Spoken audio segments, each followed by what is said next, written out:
Po, bago ako pray, makarinig po muna tayo ng salita ng Diyos na mababasa po natin sa awit 30:10. Kaya't ako'y dinggin, ikaw ay mahabag sa akin, o Yahweh, ako ay pakinggan. Mahabag ka, Yahweh, ako'y dinggin mo at iyong tulungan. Tayo ko'y manalangin. Dakila naming Diyos, Amang Banal, magandang umaga pong muli sa iyo. Salamat dahil ang buhay ay pagpapala na sa umagang ito. Nang kami magising, ito ay blessing na po sa amin. At sa pag-alala po namin, Panginoon, sa karawan ng isang kinikilala sa lugar ng Imus, ikaw o Diyos ang maluwalhati sa lahat. Lahat po ng kamag-anak, lahat ng aming mula sa aming mayor hanggang pinakamababang nanunungkulan sa aming bayan, ikaw o Diyos ang siyang maluwalhati sa lahat ng ito. Pangunahan po kami, kagaya ng binasa po namin sa iyong salita, dinggin mo ang aming mga panalangin at patuloy na maging pagpapala ang Imus, hindi lamang sa Cavite, kundi sa buong bansa, O Diyos, na nagmumula lamang sa iyo. Purihin ka, dakilain ka, Panginoong Hesus, ang dugo mo na umago sa krus ng Kalbaryo, ang ibigay mo po at iluko mo sa aming seat of government, sa local government po namin, mula sa pinakamataas na nanungkulan hanggang pinakamababa. Banal na Espiritu, bakuran mo po ng iyong kaluwalhatian at kapangyarihan ng buong Imus. Ikaw ang maluwalhati at patuloy na ang gagawin po namin sa buong maghapon, ibig pag-alala po namin, ay maging kaluwalhatian sa iyo. Sa iyo lamang po ang pinakamataas na pagsambat papuri sa tanging pangalan ng aming tagapagligtas na si Kristo Jesus. Amen at Amen. Mapagpalang umaga po sa ating lahat. Maraming salamat, Pastor Conrado. Manatili pong nakatayo para sa pambansang awit ng Pilipinas at himno ng Imus.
na po tayo magsiupo. Muli po isang makasaysayang araw sa ating lahat.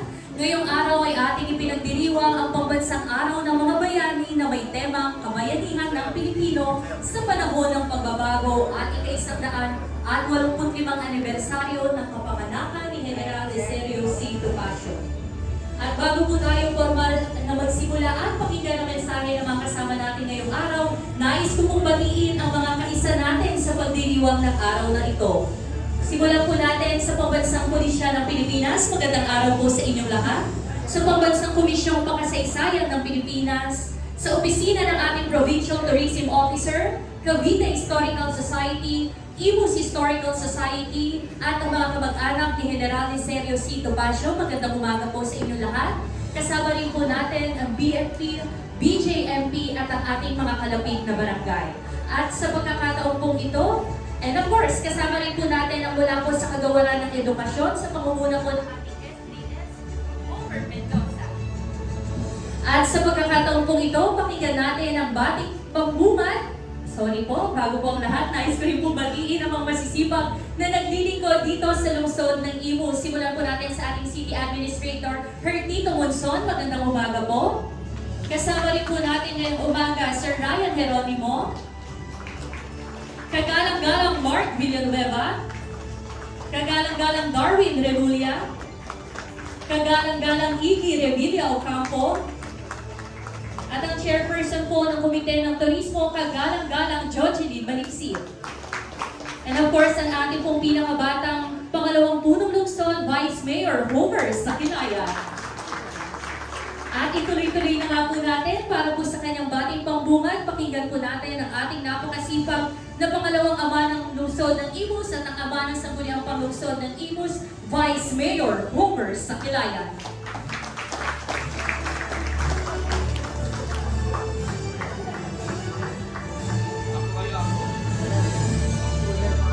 Salamat. Lagi na lang ako nabibigla. Sa lahat po ng mga pinagpipita ng mga kalalakihan at kababayan ngayong umaga na ika-100 at 85 taon ng kapanganakan ng ating kababayan sa magiging General Cesareo C. Topacio. Hindi ko alam kung si Tagalog QC. Magandang mga po sa ating lahat. Masasabi ko lamang, ako bilang isang Topacio, hindi ko alam kung saan akong Topacio galing, ay nakaka-laki ng puso ang mapabilang sa angka ng mga Topacio, lalo pat isang magiting na general ang nasirang General Cesareo Topacio. Ang masasabi ko lamang po, kamagang ito, dami ng mga problema, suliranin na kinakaharap ng ating bansa, panlabas man o panloob. Sana po mas marami pang General Cesareo Topacio ang tatayo at maninindigan para sa bansang Pilipinas. Sa panahon po ngayon na mukhang salapi ang Panginoon, lalimutan na natin yung pagmamahal sa ating bayan. Sana dumami pa yung angkat ng mga Topacio na tunay na maglilingkod at haharap sa anumang suliranin na dumating sa ating bayan, sa ating bansa. Yun lang po. Maraming salamat at magandang umaga sa amin. Maraming salamat, Vice Mayor Homer Sakilaya. Mukhang masasapak ako mamaya at nabigla ang ating Vice Mayor. At sa pagkakataon po ito, pakinggan rin po natin ang mensahe mula po sa tagapangulo ng Cavite Historical Society. Palakpakan po natin lahat, Dr. Emmanuel F. Calayo.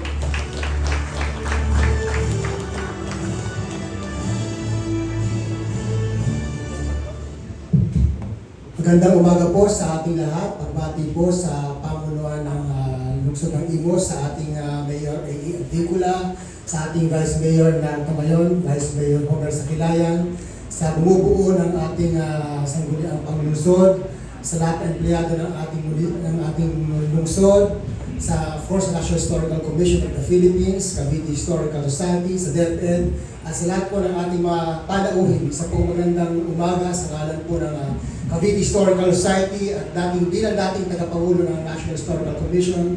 Buwabati po kami lahat ng isang magandang araw at maligayang pag-ulita sa araw nito dahil sa kaarawan po ng ating bayaning Licerio Topacio at tumama rin dito sa tinatawag na nating araw ng ating mga bayani. Alam niyo po, importante itong ginagawa natin ngayon sapagkat unang-una, ang ITMOS ay napakamakasaysayan. Ito po ay sentro ng Sangguniang Magdalo. At dahil dito ay napalaban ng gusto. Marami dito mga historical sites, lalong-lalo na noong 1896 at 1897, yung Chamber Offensive. At marami ang naging bayani. Kaya pag pinag-usapan natin ang araw ng mga bayani, siguro napakaraming bayani. Mula isang mga bayani na umugit sa pambansang kasaysayan at mga bayani na umugit sa panglokal na kasaysayan. Kaya importante lamang po na atin silang ginugunita tulad ng ginagawa natin ngayon at pag-aalay ng bulaklak. When sa panahon po ng digital age, sa panahon ng urbanization, sa pagbabago dito sa Cavite dahil sa modernization at industrialization, kulang po tayo kung tayo lamang po ang mag-i-initiate ng ganitong mga proyekto. Kinakailangan sabay-sabay po tayo, kasama po ang ating mga guro, kasama po ang pang mga cultural workers sapagkat hindi po ganun kadali na gunitain ang ating mga bayani at alamin ang kanilang mga aral na ipinamana sa atin. Sapagkat sa panahon ngayon, sabi nga natin, limitado na ang nagbabasa ng libro. Sabi nga ni Vice kanina ay nangungusap ang pera. Sa lahat ng mga bagay na yan, importante na tayo po ay kumikilos para sa present at sa darating pang henerasyon. At ito ay hindi lamang sa pamamagitan ng mga gawain natin, kundi ang mahawahan ng ating mga gawain ng mga kabataan. At ang mga kabataan, para mabili sa ating mga gawain, lalo-lalo na sa pagpasa ng mga aral, importante na sinasabayan din natin ang kanilang learning skills, katulad na dito sa paggamit ng mga gadgets, mga modern equipment.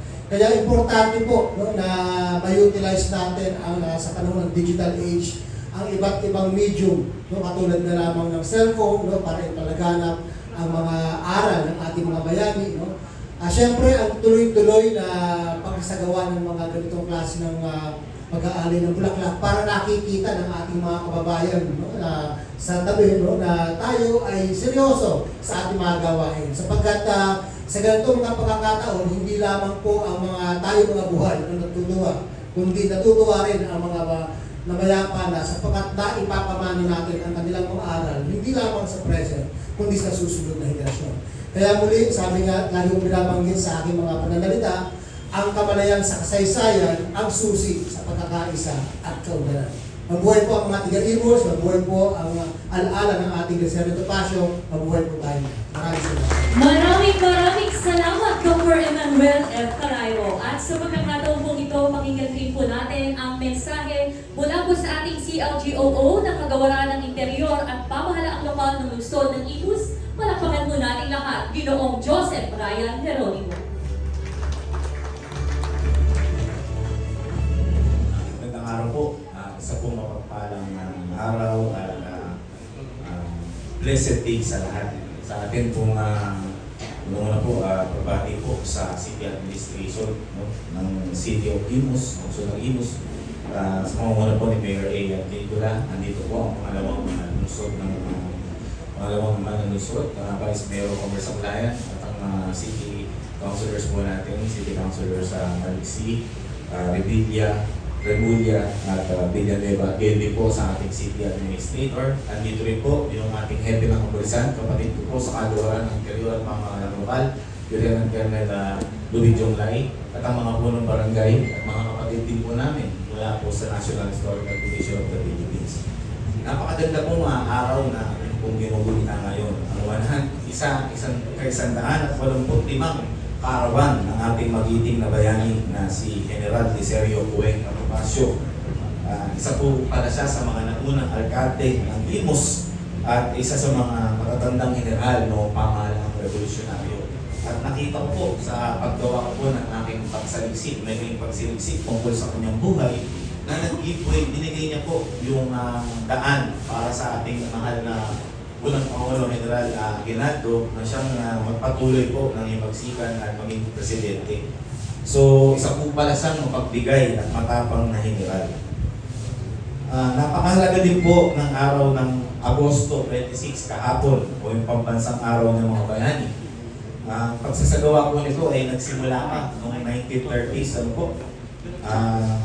Ginugunita po natin sa huling buwan ng Agosto hanggang noong taong 2007 sa pamamagitan po ng Republic Act number RA 9492 noong panunungkulan ng dating Pangulong Gloria Macapagal Arroyo ay nilagay niya po ito sa huling Monday, huling Lunes ng Agosto. Pagsisilbi pong buwanan sa atin ang isang bayaning general, Licerio Hueca Topacio, na pinanganak po dito sa Imus at isa pong dakilang Caviteño. Tayo pong mga Pilipino sa kasalukuyan ay lubhang napakapalad. Bakit po? Sapagkat hindi na po natin inabot ang paniniil at pananakop ng mga banyaga. Simula po sa mga Kastila, Amerikano at Kapon na humuntong sa digmaan na nagdulot ng lubhang dalumhati, kalupitan, pagyapak sa karapatan at pagwasak ng lipunan. Kaya utang po natin sa ating mga bayani ang kasarinlan at kalayaan ng ating tinatamasa sa kasalukuyan. Napapanahon po ang tema ngayong taon na ito ng pagdiriwang ng pambansang araw ng mga bayani na kabayanihan ng Pilipino sa panahon ng pagbabago. Paano nga po ba natin maisasabuhay ang pagiging Pilipino sa kasalukuyan na mayayahan tulad natin sa ating mga bayani na binibigyan natin ng pagpupugay ngayon? Alam ko po, maaaring iba't iba ang magiging sagot natin. Tuwing ipinagdiriwang po ang National Heroes Day, naalala ko po yung lolo ko. Ang lolo ko po ay dating sundalo ng Philippine Scout noong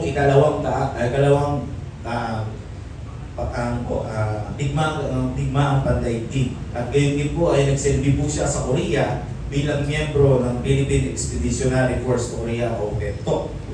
Naalala ko po, muspos pa lamang ako, sinasabi niya sa akin na dapat mahalin mo at pahalagaan ang kalayaan na tinatamasa mo. Sapagkat hindi mo alam yung hirap at pait na dinaranas namin dati. Yun po yung mga katagang binanggit ng aking lolo. Sa isang bata po ay tila mahirap maintindihan yung kanyang sinabi. Ngunit sa pagdaan ng panahon, naintindihan ko pong mabuti ang mga salita na kanyang sinambit. Ibabalik ko po muli sa tema ng pagdiriwang natin. Sa amin pong sa Kantaha, wala pong kapantay ang pagbubuhis ng buhay para sa ilang bayan. Ultimate sacrifice, eka nga po. Pero hindi naman po natin kailangan na magbuhis ng buhay para sa ilang bayan, para maging bayani sa kasalukuyan. Pagkos kailangan natin gawin at napahalagahan ang tinatamasa nating kasarinlan, pagyamanin po natin ang pamana ng ating mga mahal na bayani sa pamamagitan ng mga simpleng gawain. Ang pagsunod po sa mga umiiral na batas at alituntunin, gaya po ng tamang pagtawid sa tawiran, pagsunod sa batas trapiko, pagbabayad ng tamang buwis, paggalang at pagmamalasakit sa ating kapwa, at tamang paggamit ng social media at iba pang modernong pamamaraan. Naniniwala din po ako na ang pagbabago ng isang bansa ay nagsisimula sa pagbabago ng kanyang mamamayan. May tatlong katangian po akong nakita na angat sa mga bayaning Pilipino. Ito po ay ang katapangan, pagmamahal at malasakit. Kaya tunay ng isang hamon po sa ating lahat na ipagpatuloy ang mga nagawa at napamana ng ating mga mahal na bayani gaya ni Dr. Jose Rizal, Gag Andres Bonifacio, General Emilio Aguinaldo, General Licerio Topacio at iba pang mga bayaning Pilipino. Magtulong-tulong po tayong lahat para sa pagbabago at patuloy na pag-unlad ng Republika ng Pilipinas at ng lungsod ng Imus. Mabuhay po tayong lahat at kasihan po tayo ng buong may laban. Maraming salamat. Maraming salamat, Ginoong Joseph Ryan. Grabe, napakagandang aral ang iniwan sa atin ni Ginoong Joseph at naway baunin po natin ito sa ating pang-araw-araw na buhay. At gaya po ng nabanggit kanina ay ating rin ipinagdiriwang ng ika-185 anibersaryo ng kapanganakan ni General Licerio C. Topacio. Kaya naman sa pagkakataon pong ito, pakinggan natin ang pagbasa ng maikling talambuhay ni General Licerio C. Topacio na pangungunahan ni ginagalang Jojeline Maliksi mula sa Sangguniang Panlungsod ng Imus, Punong Komite ng Kultura at Turismo. Palapakan po natin.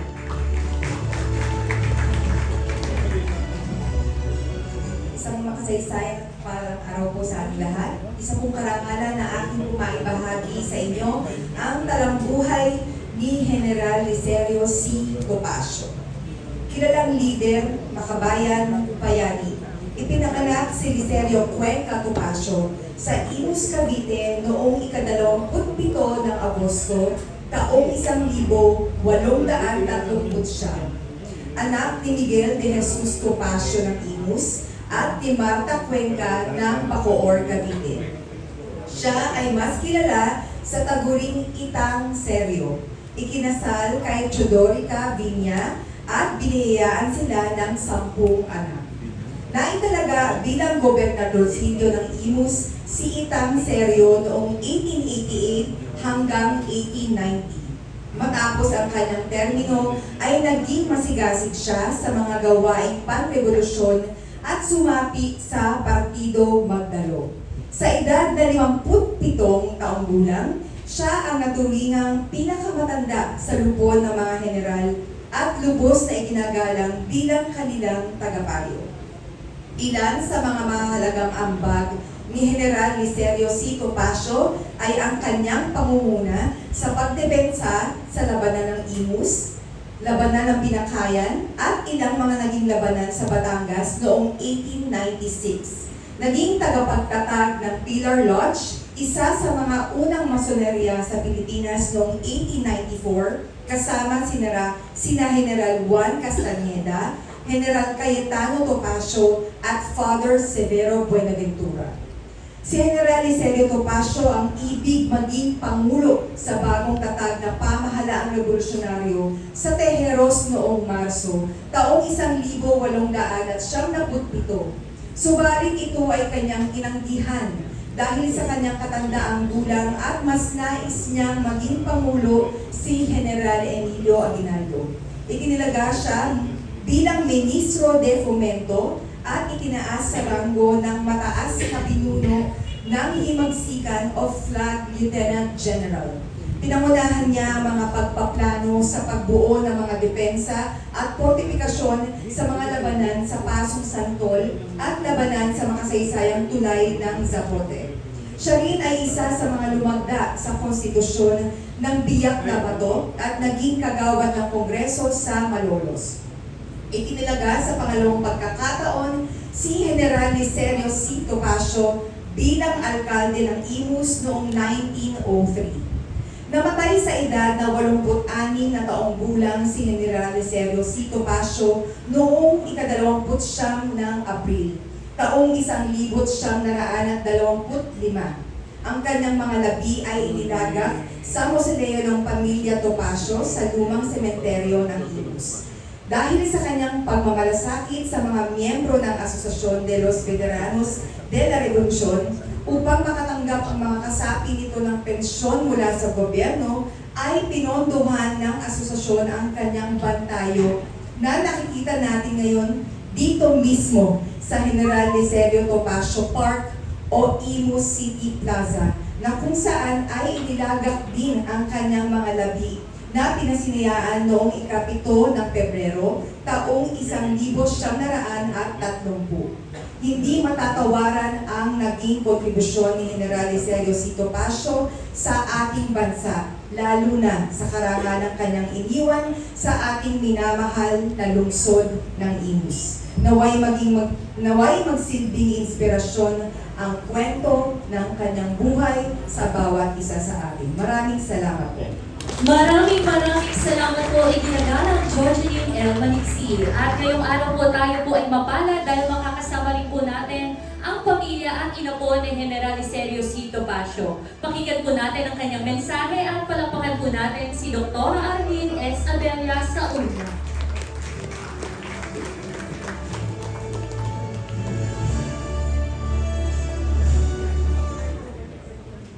Magandang umaga po.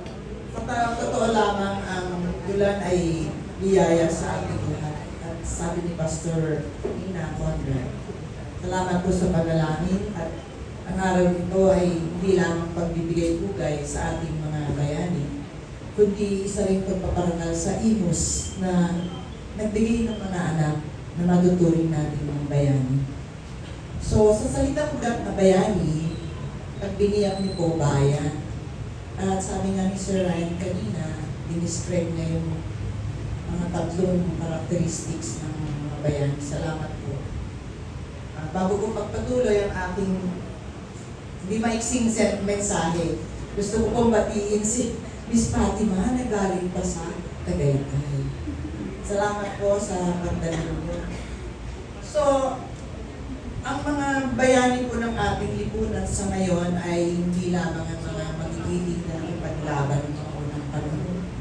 Magitin din po natin ang mga bayani ng ating modernong bayan, ang mga tinatawag na may pagmamahal at malasakit sa ating bansa.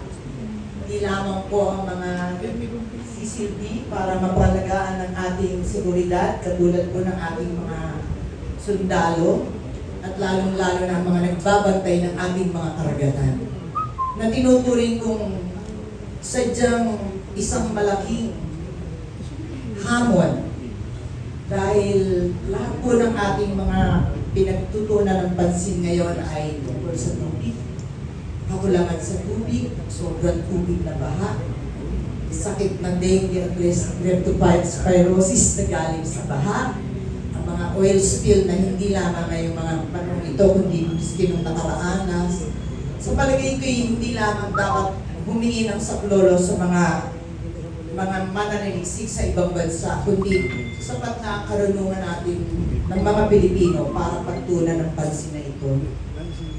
Meron pa ba ako nakalimutan tungkol sa tubig? Parang wala na ata. So, gusto ko rin pong papurihan, hindi lamang mga nakaraang bayani na nagsilbi sa ating mga paghamon laban sa mga mananakop, kundi ang mga nakito kayo mga NDRMC na tumutulong sa mga nasalanta ng ating mga sakuna, ang mga magigiting na mga gagamot, mga nurses at mga naliliksik na pilit na tuklas ng lunas para sa ating sakit at lahat ng mga nagsilbi noong panahon ng pandemya. Sino pa ba po ang ating mga tinuturing na bayani? Ang ating mga kagawad ng ating pamunuan lungsod na pinungunahan ng ating butihing Mayor Alex, ang mga taga-sangguniang panlalawi lungsod na nagbibigay ng mga panukala para sa kabutihan ng ating mga kababayan.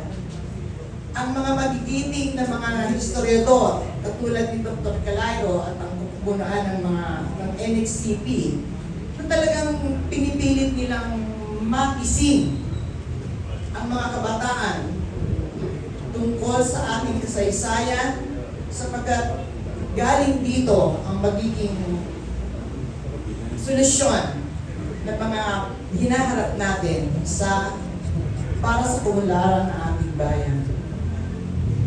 Gusto ko rin pong papurihan ang mga naglilingkod, hindi lamang sa administrasyon, kundi ang mga magigiting nating mga agawad na talagang pinipilit na maging malinis at maging malusog ating mga kababayan.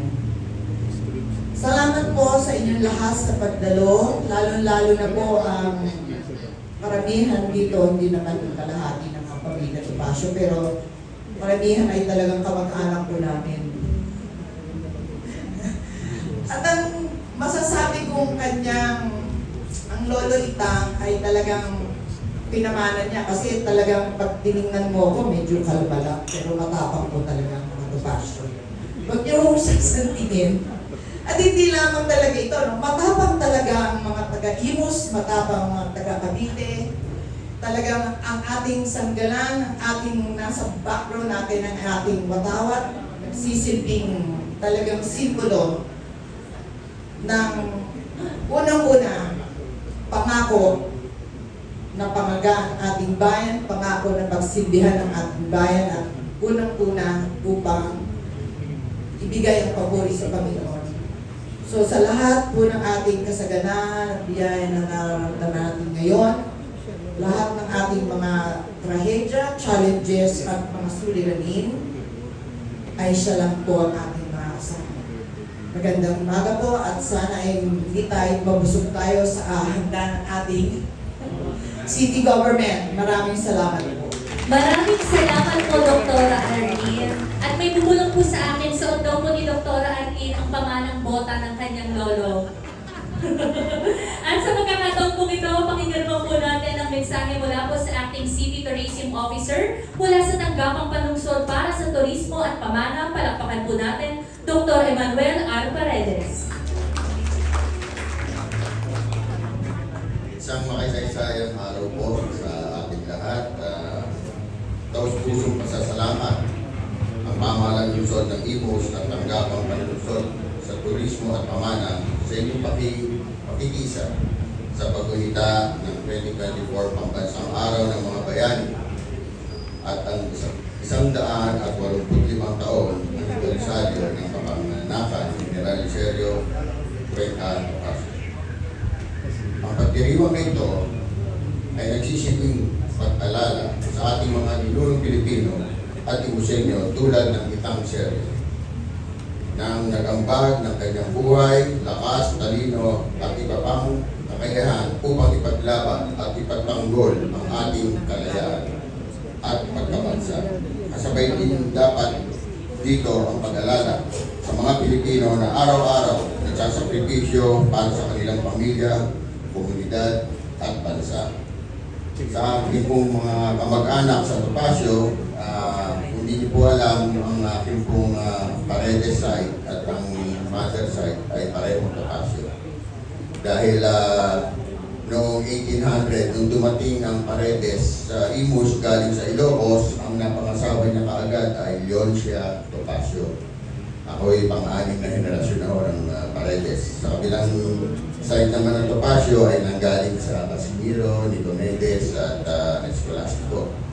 Ang anak ko ay si Dolores Topacio na mayroong restaurant na Tia Loring Restaurant.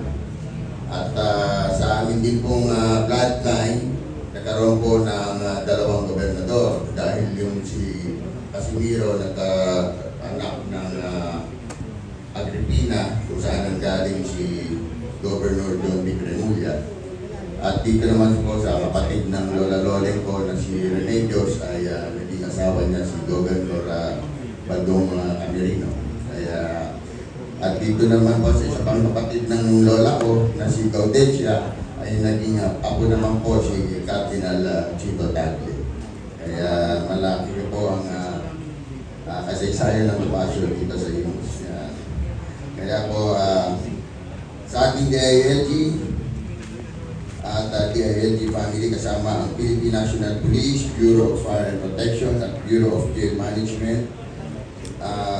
Kapiling din natin ng city disaster. Maraming salamat po sa inyong pakikisa ngayong araw na ito, sa inyong walang sawang paglilingkod sa bayan mula sa pagtatanggol, pagkapula, pagdepensa, pagsagip ay hindi matatawaran. Nandito rin po ang principal ng DepEd ng General Viserio Topacio National High School, si Miss Petronia Tanus. Ating din pong pasalamatan at palakpakan ng Imus Symphonic Band 83. Yan. Muli, maraming salamat po at sa makabulang araw na ito. Maraming salamat, Dr. Emmanuel Paredes, na ina po rin po pala ni General Viserio Topacio. At sa pagkakataon po ito, inaanyayahan po ang bawat isa sa atin Plaza dahil itutuloy po natin ang pag-aalay ng bulaklak sa bantayog ni General Licerio C. Topacio.